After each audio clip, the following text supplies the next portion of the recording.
चला आज शेंगदाण्याचे लाडू बनवायचे आहेत। त्याच्यासाठी मी शेंगदाणे असे मंद आचेवरती भाजून घेणार आहे। मंद आचेवरती आणि असे कडक छान भाजून घेतले ते लाडू पण असे खुसखुशीत छान होतात।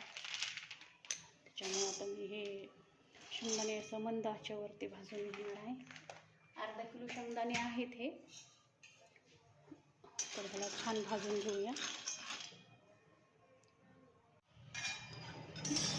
बघा आता छान भाजलेत, पण अजून थोडेसे भाजून घ्यायचे, तो एवढे नाही भाजलेले। जेवढे छान भाजू ना तेवढे असे कडक छान लाडू होतात। पण 2 मिनिट भाजून घेते ह्याला।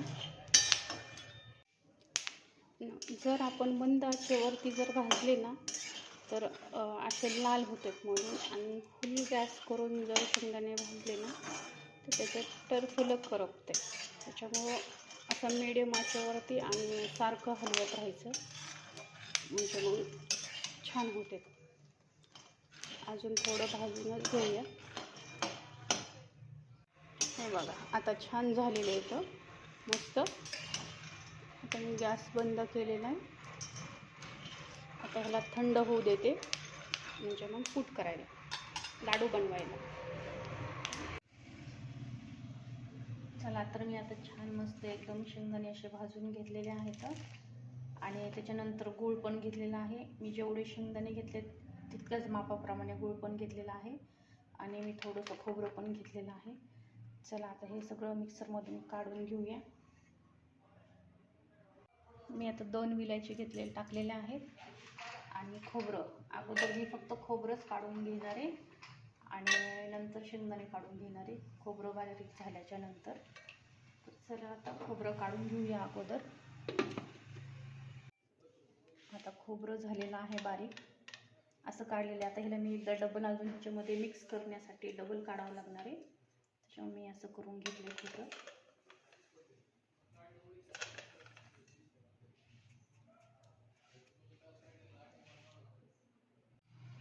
आपलं खोबरं काढून झालेलं आहे। चला आता शेंगदाणे काढून घेऊया। अगोदर थोडे शेंगदाणे काढून घेणार, बारीक करून घेणार, आणि त्याच्यानंतर ह्याच्यामध्ये मी गूळ ॲड करणार आहे। तर चला आता काढून घेऊया हे थोडे शेंगदाणे। हे बघा असं थोडं मोठालंच ठेवलेले मुद्दामून। आता ह्याच्यामध्ये गूळ टाकायचं आहे। आता मी ह्याच्यामध्ये गूळ ॲड करणार आहे। गूळ असं मी बारीक केलेला आहे।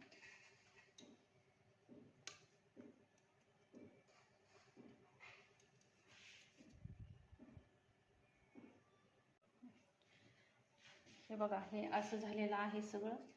आता मी हे सगळं सारण एकत्र असं मिक्स करणार आहे, आणि एकदा मिक्स करून ह्याला मी ह्याच्यामध्ये थोडंसं कोमट तूप घालायचं आहे, आणि त्याच्यानंतर एकदा हे अजून डबल फिरवायचे, म्हणजे लाडू छान होतात।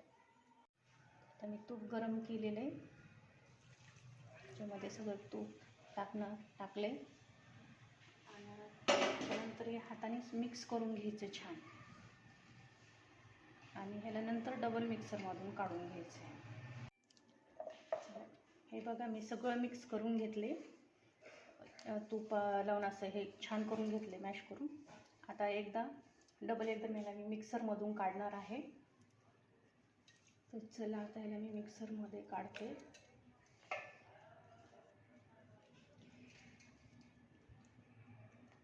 हे बघा आता छान मिक्सरमधून डबल काढले मी।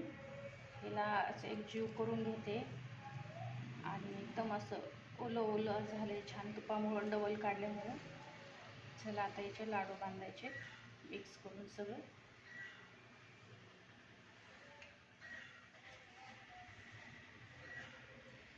तुम्ही जर अशा पद्धतीचे जर लाडू बनवले ना खूप छान होतात।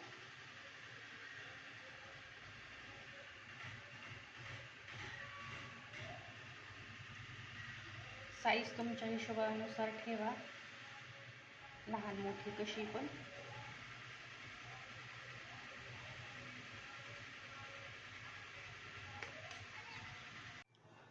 हे बघा अशा पद्धतीचे तयार झालेले आहेत आपले शेंगदाण्याचे लाडू.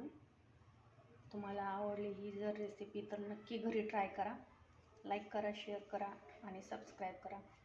मी ह्याच्यामध्ये खोबरं ह्याच्यामध्ये टाकले की नुसते शेंगदाण्याचंच चव येण्यापेक्षा खोबरं आणि शेंगदाण्याची चव अजून छान येते.